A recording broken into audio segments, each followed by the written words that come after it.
રાજકોટમાં સીએની ઓફિસમાં આઈટી દ્વારા સર્ચ કરવામાં આવી રહ્યું છે। સીએ પ્રણવ શાહની ઓફિસમાં તપાસ કરાઈ છે।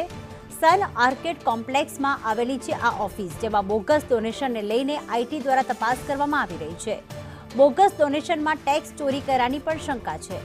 રાજકીય પાર્ટીના નામે બોગસ પેઢીએ ડોનેશન કર્યું। બોગસ પેઢીથી 200 કરોડનું ડોનેશન કરાયું છે।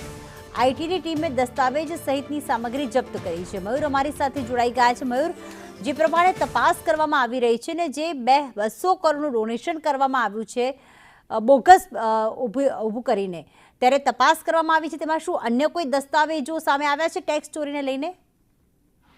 પ્રીતિ, દેશભરની અંદર કેટલીક રાજકીય પાર્ટીઓ છે તેમની ઉપર બોગસ ડોનેશન લેવાનો આરોપ હતો। આ વાતને લઈને 2 વખત આઈટી વિભાગની ટીમ દ્વારા રાજકોટ સહિત કેટલાક શહેરોમાં અલગ અલગ સમયે તપાસ હાથ ધરવામાં આવી। રાજકોટના ઢેબર રોડથી એક સીએ છે તેનું નામ આમાં સામે આવ્યું હતું।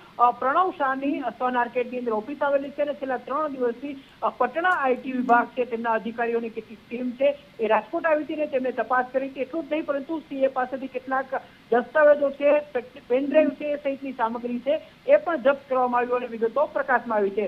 200 કરોડ રૂપિયાનું જે ડોનેશન રાજકીય પાર્ટીઓને આપવામાં આવ્યું હતું તે શંકાસ્પદ હોવાની વિગતો છે તે આઈટી વિભાગને આવી હતી અને તેને લઈને હાલ તપાસ છે તે કેન્દ્રિત કરવામાં આવી છે। બિલકુલ, આભાર મયુર તમામ વિગતો માટે।